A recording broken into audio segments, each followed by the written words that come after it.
you know, the mat that we're standing on is a critical piece actually to the whole station. And the reason it is because it's very important that the student have the right posture and stay in that posture and have the right ball position and with the stance for every swing, because as you see, all of the pieces are brought in and adjusted to each individual. So the first thing is everyone's left foot goes in the same place, and we have a footprint here, as you can see here, and this is where the left foot will be.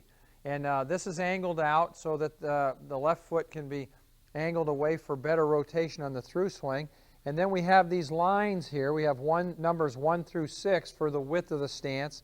And Ty, why don't you go ahead and take your setup in there.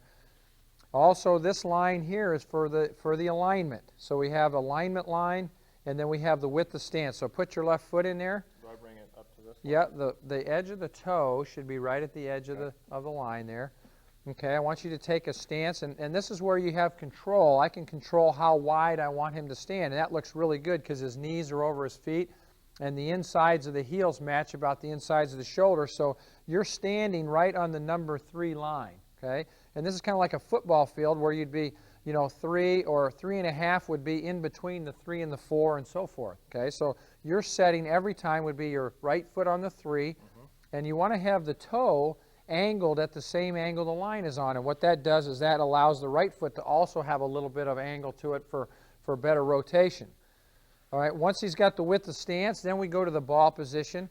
And here, why don't you give us a 2 upright setup here. If he's setting up 2 upright, obviously his club now is on the number 2 spot. So if you get into your good posture now, let's go back to a good posture where you get the right amount of bend from the hips and letting the arms hang. Okay, so now that's where the club, and you have a 6-iron there, so your ball position would be directly between the number 3 and the number 4. Okay, so every shot you hit with a 6-iron is going to be between those 2 spots right there. Obviously, the longer the club, the further out it will be.